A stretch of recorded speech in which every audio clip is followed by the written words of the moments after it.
درته خپل یو چې شمدید واقع زما په دارالعلوم نعمانیه پانزو کې ما سره یو ملګری و ډېر ذکي طالب و قابل د کوهستان مونږ سره به تکرار کو تاسو یقین وکړئ مونږ به خدای دنه به سل لوی علامه به جوړوي قابل انتهایی په دې معقولاتو کې بیا ډېر زیات قابل خدای والا یو پویه ورکړې وه حافظ هم و هغه توقد او ذکاوت چې څه ته وایي هغه هم قیاست خو یار یو شی پکې و چې بیا ادب ډېر زیات و استاد به ډېر زیات خفه کو درس دوران او کله به مونږ ته بار مې د کتاب نه دی کړی او کله به ویره دې نه پوهېږي زه درته وایم واقعي د هغه توجیه به د استاد نه ښه وه بیا ادبي به ډېره کول ډېره زمانه زه دې قصه خانه کې روان وم یو ځل نو یو سړی مې ولید تور کمیس یې اچولی اوږد او پوزه یې بېدله لیونې نو ما ګمان وکړ مې دا خو دا فلان کې معلومېږي هسې شک مې پرې راغی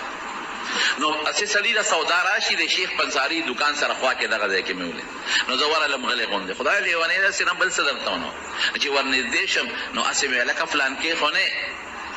دې وخت کې لږ یو بوټې دماغو کې حوصله وه چې ما ته یې وکتل نو ما ته به مدرسه کې سابق وي سابقه تی ما ویو دویمه خبره دا و یو ګیم ډوډۍ راله واله ما پرتګي نو صرف کمیس نو ما مخامخ هوټل ته بوتم نو هلته کې مې کښېنو هغه سړي ته مې لږه څه ډوډۍ موډۍ برابر کړه په میز ورته کښېنو او رومال مې راوایست په هغې مو له خوله پوزم پاک کړل نو ما یې ورېږه دنه معلومات کوم سړی همغه دی که نه دی شک خو لږ په یقین بدلېږي نو تپوس مې ته وکړه هلکه فلان کې ما ته وایي سابقه څنګه ما وی خیر باباجي دې هغه خبرې ورته یادې وې هغه زما علما چې کوم زمونږ ساتېدل د هغې نومونو تپوسونه یو خبره ټیکه او دوه غلطې دوه ټیکه او یو غلطه خو ټول منظر عثمانزو محتمم صاحب د ملګرو نومونه اوهو سړی خو همغه دی د ډوډۍ دوران کې پې دوره راغله مې د علته ورکړه لوښي ټوله ښه وردو یو چغې وواله بار لاړ او ډل والا ما ته یې ماله د پلوخې په لیونو ترې راوستل مې د پیسې در کوم که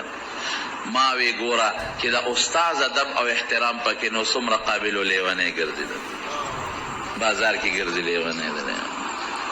ادب به کوې طالبانو ته خو بالخصوص د کتاب د مدرسې د استاد عوامو ته مې هم چې د علماو طالبانو جومات مدرسې احترام به کوې